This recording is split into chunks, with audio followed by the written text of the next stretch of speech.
নিত্য নতুন জীবনচর্চা ছেড়ে দিয়ে কিংবা জীবন যেমন চলছে সেরকমভাবে থেকে ভাবি তোমাদেরকে একটু সময় দেব, তোমাদের সঙ্গে একটু সময় কাটাবো, তোমাদের সঙ্গে আমার একটু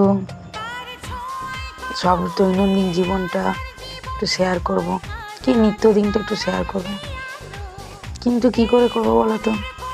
কখনো কাজ, কখনো মেয়েকে দেখা, কখনো বয়স্ক মানুষকে দেখা, কখনো সংসার দেখা, কখনো স্বামী দেখা, কখনো রান্নাবান্না দেখা, সব কিছু মিলে সময় করে উঠতে পারি না।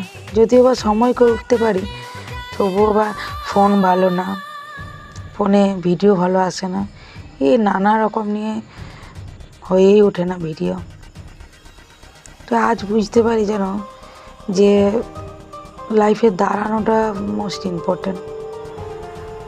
দেখো আজ যদি সেই সময় দাঁড়িয়ে যখন ধরো আমরা সবাই ধরো পড়াশোনা করার সময় থাকে, যখন লাইফটাকে গুছিয়ে নেওয়ার সময় থাকে, তখন কিন্তু আমরা সেটাকে গুরুত্ব না দিয়েই ঠিক আছে হয়ে যাবে না হচ্ছে, তখন একটা সে আলাদা একটা অনুভূতি লাগে না যে বিয়ে করব, সংসার করব, কি পড়াশোনা এইসব করে।